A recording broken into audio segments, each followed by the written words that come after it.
Podcast Detroit, recording live. Prepare yourself for a hoppy drive. If you're chilling at home, pop that growler and just kick back for the next 2 hours. It's the end of the week, so here's to the weekend. It's Better on Draft with Rob, Matt, Nick, and Ken. And we are live, episode 168, Better on Draft podcast. We are doing a quick little special episode this Friday evening before we get into our normal episode with in-house guests, Roke Brewing. But on the line, we actually have a guest. I don't know technically where he's from, but let me introduce everyone to, as I'm getting the camera ready, Zane Lamprey. How you doing today? I'm fantastic. Fantastic. Fantastic. So where are you right now? Where are you located? So right now I'm in Los Angeles, beautiful, somewhat sunny Los Angeles, but I'm originally from Syracuse, which is probably latitudinally closer to where you guys are. I would definitely say so. Now, what are you drinking, if at all, right now? Because it is only 4 o'clock over there. Yeah, so it's a Maui Brewing Company coconut porter. Oh, that's such a good beer too. Yeah, a good standby. My buddy Garrett owns the brewery. But you could say I'm only featuring his beer because he's my friend, but in fact, he's only my friend because he makes good beer. You see how that works? I mean, I would have very, very few friends at that point because I would be mad at everyone making IPAs and not enough malt-forward beers like that coconut porter. So, wow, that's so amazing that you say that. Are we at a time right now when people are like calming down with their IPAs? Absolutely not. Okay, finally this day has arrived. I'm grateful for it. It's okay to have one now and then, but like when they were trying to make them as hoppy as possible and they started just like having like a green tinge to them, you knew we needed to back off a little bit. So we have 3 other hosts in studio. We have Nick. Say hi, Nick. Hi, Nick. No, I'm just kidding. How's it going, sir? Nick, you're my favorite. Hey, thank you. I appreciate it. Well, up next, not so happy, is Rob now. Oh, I'm Rob, happy. Rob, you're my real favorite. There we go. There we go. And I'm hoping that's not because of affirmative action. Just for the record. You got me. And being honest, the reason that you're on the show and the one that's a real big fan of yours, Matt. Hi, Zane. It's a long overdue pleasure. I've been following you probably since you started, so I'm super stoked. I'm very fanboying right now. Stalker. Well, that's very complimentary. So now you're my favorite. He just went around the whole table there. Yeah, I did. You see what I did there? I made everyone happy and sad in the same conversation. Except I'm not the favorite. That's the only one that didn't come No. through. You were never in the running, so it's totally fine. Yeah. Nice. So, as what are you doing right now? You have a new show that just came out, I believe. It's not on an actual channel. It's just on DrinkTV, correct? Or am I? Well, yeah. It's funny. We've been having these conversations. What is a channel these days? I mean, do you guys all have like cable, traditional cable? I don't. Yes. Okay, so and that Half of us do. that's the way that the world is going. So like with DrinkTV, it's what now is called an OTT, over the top, an industry term, which basically just means it's something that like is extra. So you can go to drinktv.com and you can watch 4 Sheets there, or you can, if you have Apple TV or you have Roku, you can just do a search for DrinkTV, all one word, and you can get the network there. It's all drink programming. The network loves drinks, and I think drinking them. And so all the programming is there. It's $2.99 a month, $2.99 a month. That's the over the top, meaning there's a fee for it. It's $29 for the year, but if you use my name as the coupon code, which is ZANE, then you get the year for $19.99. There's my little commercial right there, gentlemen. No, that's awesome. So what spurned this from your other projects? How did you get here from where you were last? The environment of TV and drinking shows is just this sort of contentious, weird arena where the fans love it, the networks aren't really sure, and they are sort of run by the advertisers and the sponsors to give them money, and they feel like they have a difficult time getting sponsorship for a show with drinking content. That's not to say that it's being abused or anything like that. It's just like we love beer, wine, spirits, and some of us love one more than the other, and so that's what made this network come to be. Is the actual, call them like the channels as you call them, are all a little bit too afraid of making stuff that the fans would love, but the sponsors maybe would be a little hesitant on. And so they created a channel, a network called DrinkTV that has all of the great programming. And, these guys came to me. They loved Three Sheets as we all do. As I do too. And so the objective was to say, like, hey, can we bring back Three Sheets? Well, technically we can bring forward 4 because Three Sheets is technically still out there. So we made 4 sheets, which, I mean, it's so much better. It deserved one more sheet, to be honest with you. Have any of you guys seen it? Did I send you guys a screener? Of 3 sheets or 4 sheets? 4 sheets. I don't believe we got a screener of it. I did see some stuff in regards to your Twitch channel, which had some Drink TV live stuff, but nothing in regards to 4 sheets yet. Yeah, so, the Twitch thing was like, we were going to use Twitch to broadcast some live stuff in order to bring the Twitch audience into the Drink TV space. But, the program that we're making, like, if anyone saw 3 Sheets where I traveled around the world drinking. All of them. It was a fun show. It was great. It was well shot. With 4 Sheets, I mean, it is the same idea, but it's better in every way. It's shot better. I'm having more fun. Everything is just like, it's just better. And so with the live thing that I was doing on Twitch, I was like, guys, I can't do this anymore because people tune in to watch this live, crappy Twitch thing, which it's supposed to be, right? Like, just sort of like, you have people on Twitch like cooking a potato.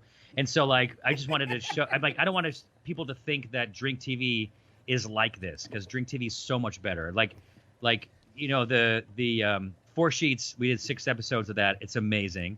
So amazing that the network renewed it for another season. So we're doing another season this year of shooting. They made a behind-the-scenes series based on it, hosted by my friend Steve McKenna. And then they gave me my own talk show called Nightcap, which starts this spring on the network. So it's apparently I did something right for the first in a long. They got you running a whole network.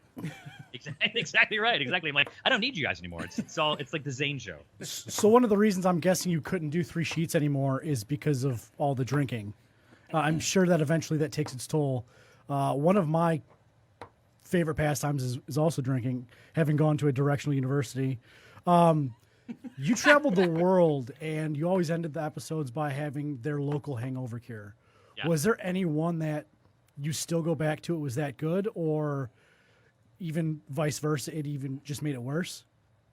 Well, so a few little answers. So the first answer is that 3 Sheets, the last time it aired was on Spike, which then became the Paramount Network.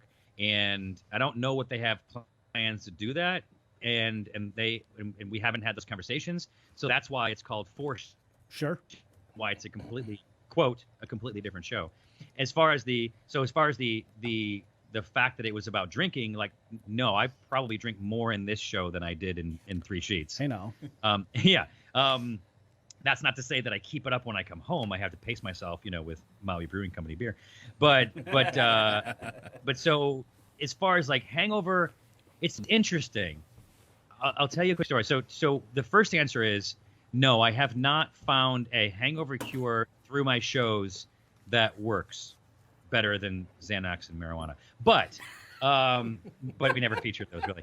But it's funny. I was at the South Beach Food and Wine Festival with my wife, and we had a night where I had to go strong, I couldn't think they would say. And she's like, that's fine, do whatever you do, but tomorrow morning is the only time we have to ourselves. We're going to go out, we're going to get a mojito and a Cuban sandwich in Miami at a favorite place, and you better be ready to do it. And so I woke up the next morning, and I was just rotten. I was like 9 o'clock. I was like, I can't even open my eyes, let alone get up and have a mojito and a sandwich.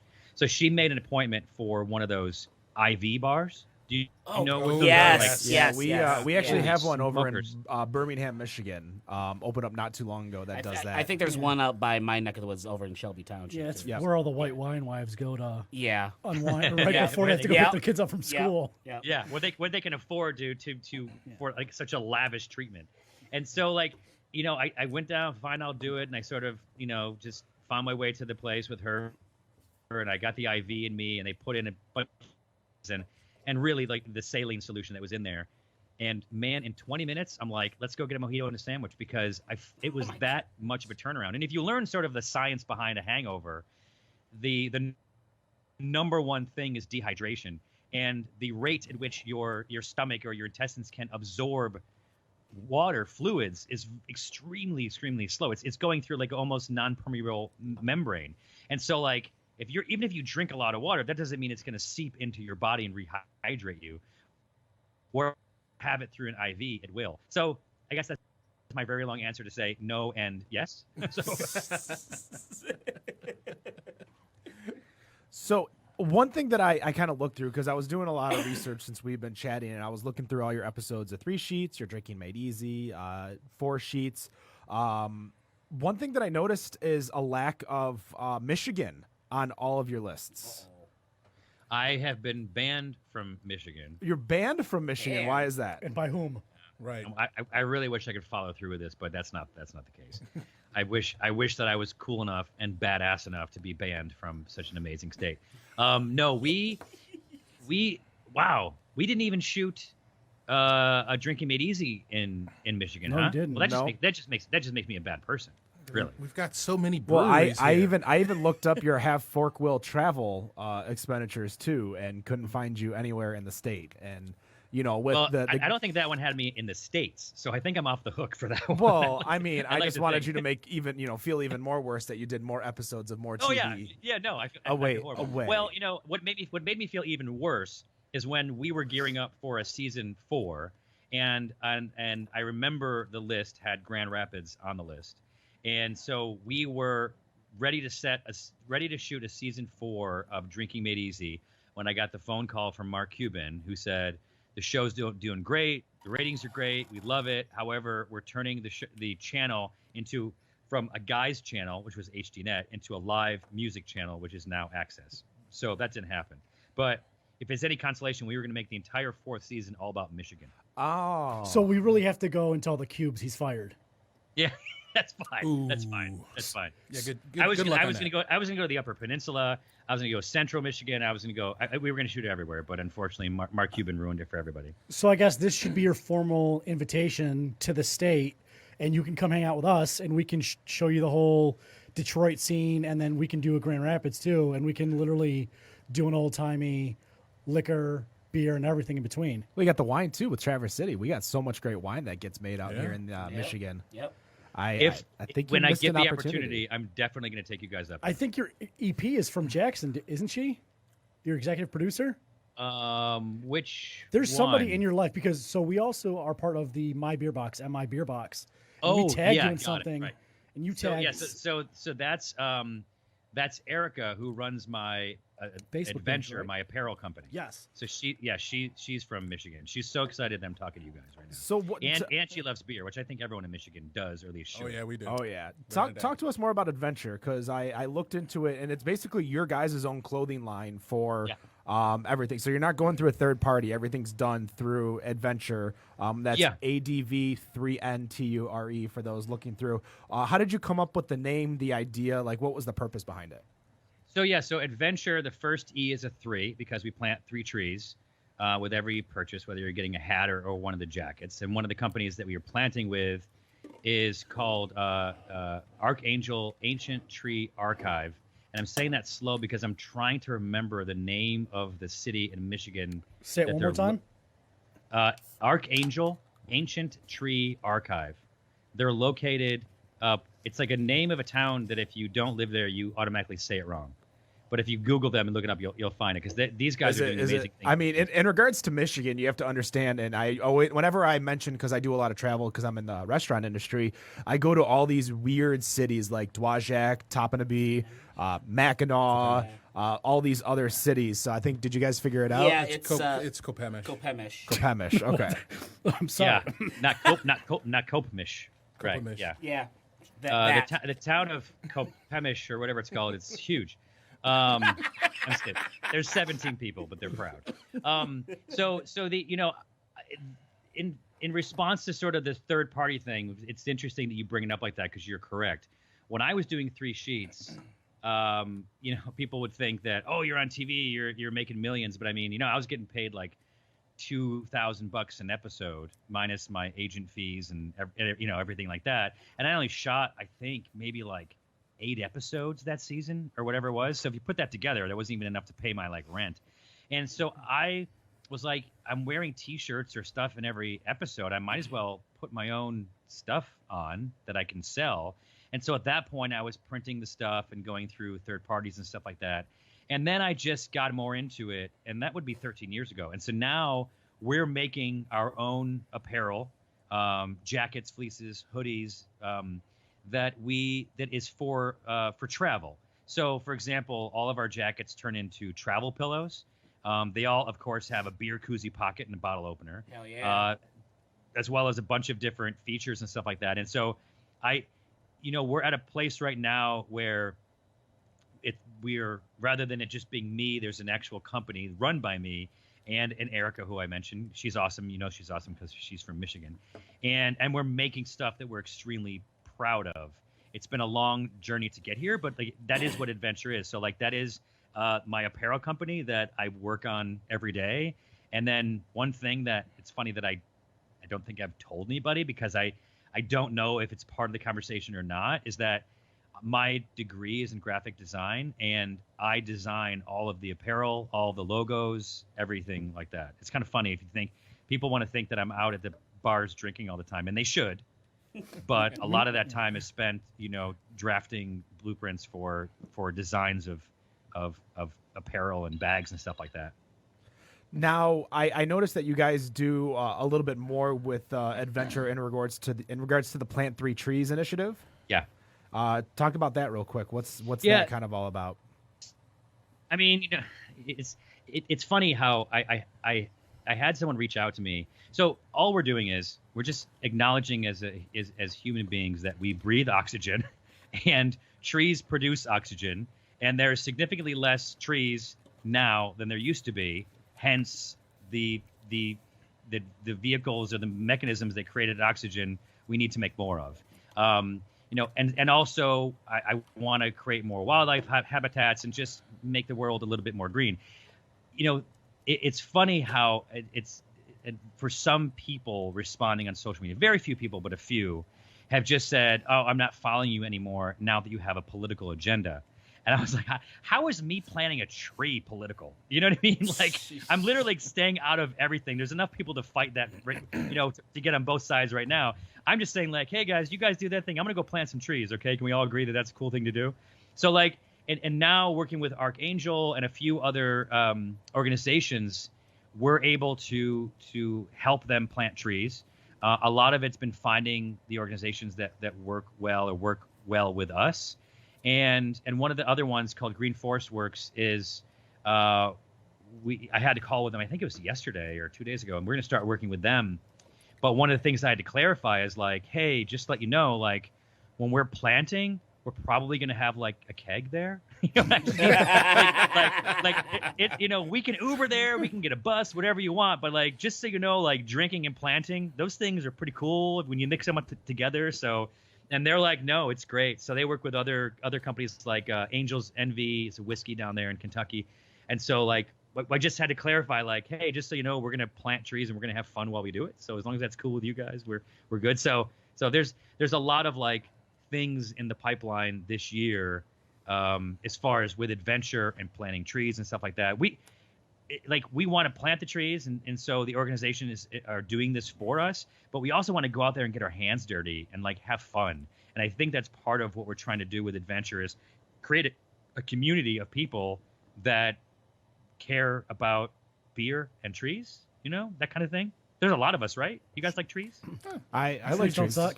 Who just said to trees? Who is that? That was Nick. That was That was Matt. That was the first person you You said know you what? liked. I'm not really into trees per se, but I like rocks. If you got behind rocks, maybe that's something I'd be part of. I like artificial oxygen. Artificial. Speaking of new things, Monkey Rum's been all over the place, but it's not yet to Michigan. What's holding you up there, buddy? Oh my God! I tell you what, go and launch a spirit brand, and then you come back and tell me what it's all about. It's so funny the difference between launching I think probably launching a marijuana brand would be easier right now, but there's there's a lot in the spirits world as far as, from bureaucracy to government regulations and stuff like that just make the process of expanding a slow one.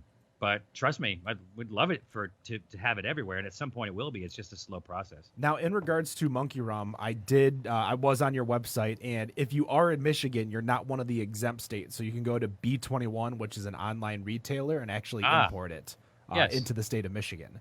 Okay. Yeah, so I think if you just go to monkeyrum.com, that'll show you how you guys can ship it in, and it's good. I think the states that ship it, again, that's what's weird. We all live in one country, but yet federal regulations and state regulations are different. So like you're saying, there's some states we can ship it to, and there's more states at this point that we can't. So it just it's just complicated.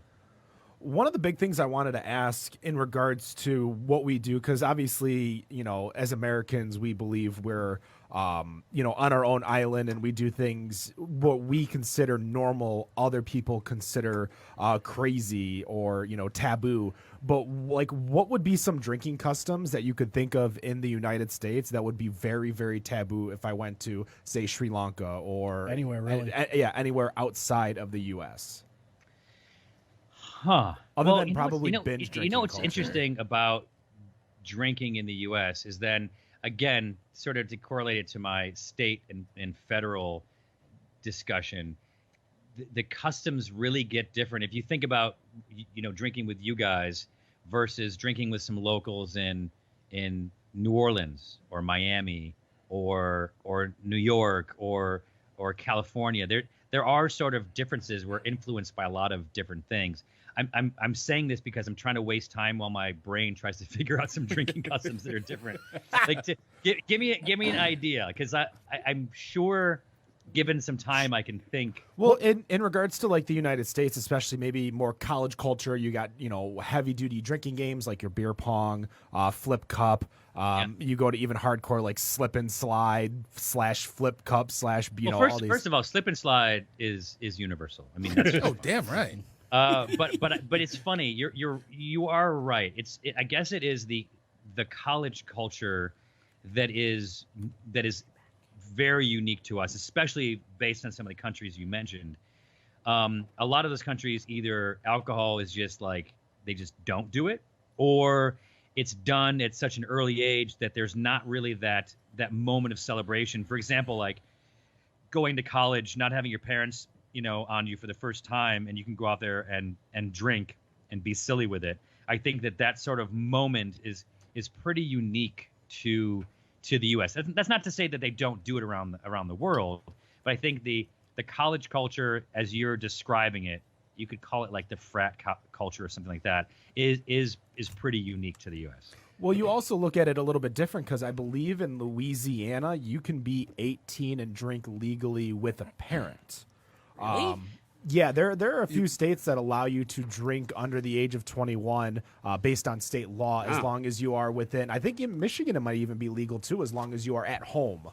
There's those laws are also unique. I think there's one that's even might be like 16 or 17, and it's all based on like.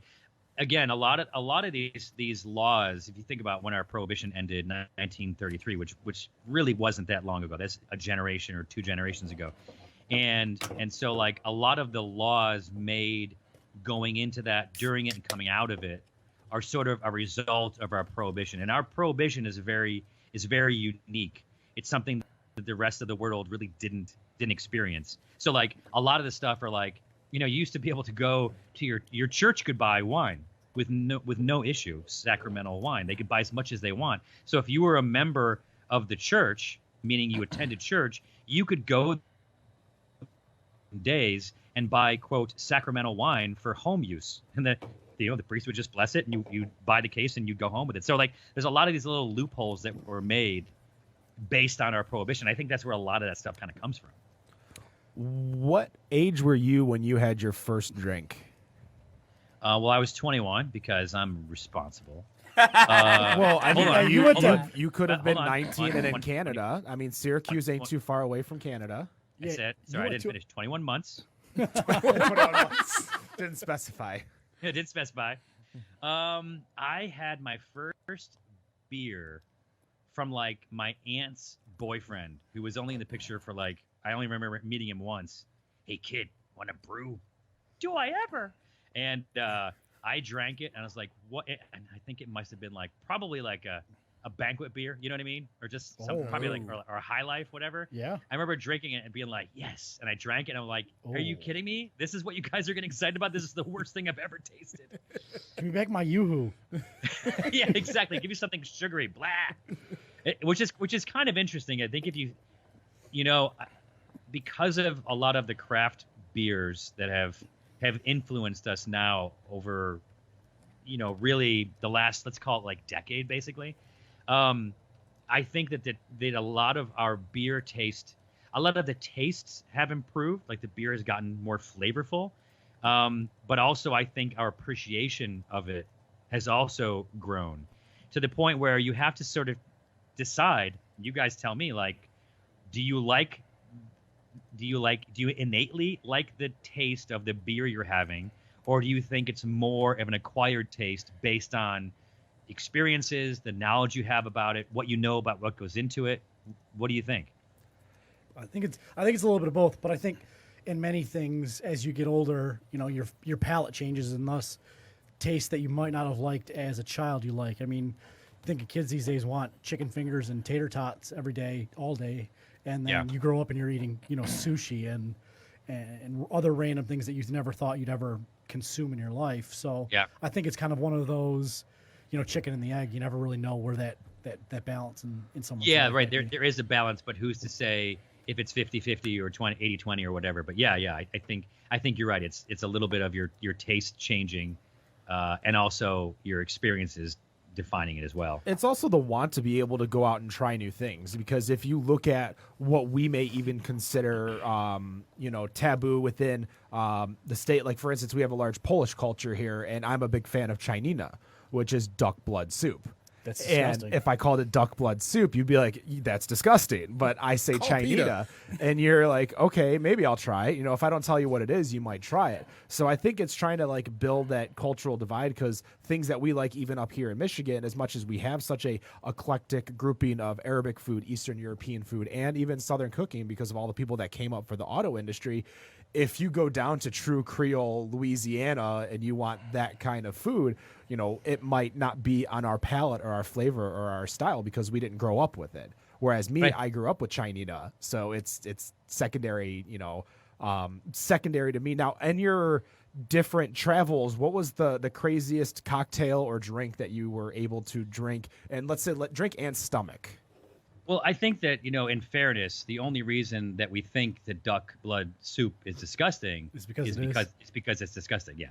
I feel personally attacked and triggered here. No, you know what? It's the duck's fault. It's really not yours. You're just the messenger. When I was in the Philippines, this isn't necessarily a drink, but there's a lot of answers to that question. But one time I was in the Philippines, and you see these people walking around, and this is like, you know, this is a developing nation, developing country. And so like, you see people walking around with like a basket, like a net kind of a thing, thrown over their shoulder with like eggs. And what it is the guy, so I sat down and had beers with the guy, and he's like, here, try one. And he had someone come over and hand him an egg. Wasn't refrigerated, just who knows where it came from. And it's called balut, B-A-L-U-T. Do you guys know what this is? Yeah, it's like a fermented duck's egg, right? That the embryo starts to build and then they kill it. Yes, exactly. Yeah. Exactly. So if you really want to disgust yourself or go on a diet, just Google an image of that and it'll make you feel sick. And so he handed it to me, and he kind of like cracked it and took the top off of it. And then it's like a hard-boiled egg with like a baby duck. And by baby duck, I mean like beak, feathers, feet, you know, like it's like, it's a lot. And for them, it was not any different than just eating a hard-boiled egg, like a deviled egg or something like that. So it was amazing. And I had a few beers, but I didn't have enough beers, and I could not bring myself to do it. But there's a lot of other things. There's two schools. So a lot of countries and customs are such that like you guys understand, like, you know this, like when you put something in alcohol. So let's say you put have a bottle of vodka and you put some cherries in it, leave it overnight, the vodka is just going to taste like the cherries. And if you pull those cherries out, they're like almost white. Like the alcohol pulls all of everything out of it. And by the way, it makes an amazing vodka. But and so in a lot of countries, they believe that like if you put something in it, like a scorpion or a snake or a gecko, you're like pulling the essence of this creature out and you get to drink its essence. So I did have some of those things in various countries, usually Asian countries, but I also have the ones that are like the more of like the touristy thing, like having like a scorpion shot with a overproof Roaring Dan's rum, and is that from Michigan? No. I don't believe so. It should be. Is there a... And Okay, I'm sorry. and anyway, and a dead scorpion in the glass. So something like that is sort of more of like a touristy thing. And by the way, just want to point out, I held the record for a very long time. I had 23 dead scorpions. In what period of time? Minutes, drunken minutes. I mean, we're talking like 15 minutes. And these are like the actual scorpion, not a shot, right? It is you can Google a picture of it. Like it's a dead scorpion in a shot, but it's overproof rum. And so then the next shot I put like 3 scorpions, and then I think the last one maybe had like 7. Oh, I see what you did. Okay. Yeah, So it wasn't I like did that. 20 or 23 shots. It was just the scorpions It was and the shots. yeah, but enough. It was probably like realistically like maybe 8 shots. Too many. But yeah, I'm but looking at fantastic. it right now. Is there a place that you went that you had the best time, like a place that you still go back to, and just kind of that you've kind of adopted as maybe a second home, or? You know, we really vet out the locations that we've gone to. And at this point, I've gone to like, I think I've done like maybe 71 countries, but I think I've shot in like 55 or 60 or something like that. And the reason we go to these places is because they're beautiful. They have some cultural significance, so they're just a great place to go. And they have great, interesting drinks, which can sustain the episode. Sure. And so usually you ask me that question in a very unique way, which I'll answer. But like a lot of people ask me like, what's my favorite place to go? And that's just like, well, everywhere we go is amazing. So like in that moment, they're all my favorite. But as far as like a place that like maybe stands out or a place that I would go back, I mean, I love Italy. I love France. It sounds a little douchey now that I say it out loud, but especially love, if you guys have ever been to Provence, south of France in the middle of summer, it's just divine. I have to tell you. Sorry. But like, places like we went to Greece this year, Santorini. It was amazing. But like some places I've gone back, like Rome. Have any of you guys been to Rome? No, we're from Michigan. We're broke. No, our vacations involve going north and finding water. Yeah, finding water. Yeah, we just go to breweries that are in the state. That's about it. Yeah, when growing up, when we went on vacations, it was either to Cedar Point or it was up north to a cabin by the lake. Yep. And that's literally the 2 choices you had as a kid. I mean, you did that upstate New York. You just went to the Adirondacks or something. Yeah, guys, I wasn't like a world traveler until I was paid to do it. So, but now that I've done it, I'm just like, man, I'm glad that I got out there while I was young, because I think a lot of people are just like, they're just like, when I retire, that's when I'll do my, my traveling. And at that point, you want to just do it while you have some energy and you have the ability to explore, because it's like, it's off the beaten path. It's the stuff that you don't plan that turns out to be the amazing stuff. And so Rome was one of those places that I went to, and I was just so affected as a person that I had to go back. Croatia, very similar. I mean, that place was just, that was before it was a reference in Game of Thrones. I mean, this is before anybody could I couldn't find it on a map. I didn't know where it was. Weren't you on a Travel Channel promo for Croatia at one point? Well, 3 Sheets was on Travel Channel at one point, so they might have done something, but I don't know that they did anything specifically for it. All right, we're going to be wrapping up here shortly, Zane. So I was hoping you could give us a quick 3 to 4 minute story that maybe you haven't told on the Jimmy Fallon couch or something like that. Something that maybe, I mean, we only he have was on Carson Daly too. Remember? Yeah, we don't have a huge follower base, so it's not like this is going to end up on your Wikipedia. So no, I don't care. Maybe a story that you just haven't told a lot of people that just makes for good, dinner conversation when you're up in those Hollywood Hills. Okay, so here's one. So I am going out on the road doing a stand-up tour this summer. And Are you coming to Michigan? I'm absolutely going to come to Michigan. Okay. And by the way, my last tour, I went to Royal Oak. I did do a show in Michigan. It was amazing. We just didn't shoot an episode right there down because the we just street. didn't have time. We're actually in Royal Oak right now. See? Perfect. So stay right there, guys. I'll be there. He's on his way. July, but I'll be there. We're gonna hold up signs, and you can point us out and bring us backstage, and we'll do something. Yeah. Done deal, of Got course.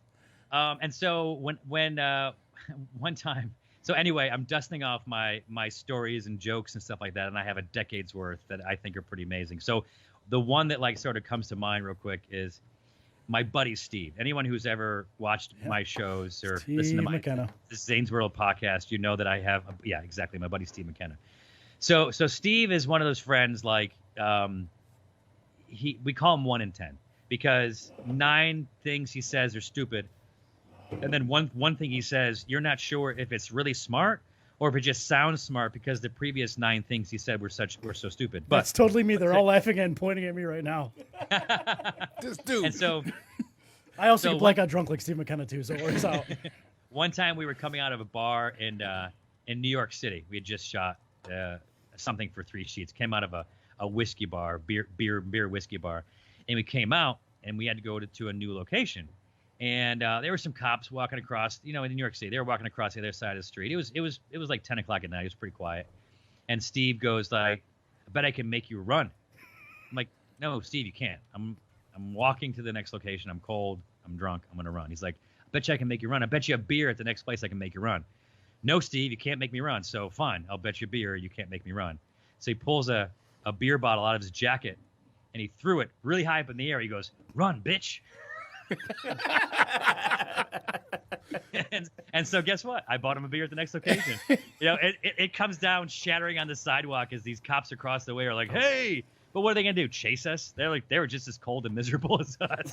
So, All right, amazing. Zane, thank you so much for joining us over Skype today.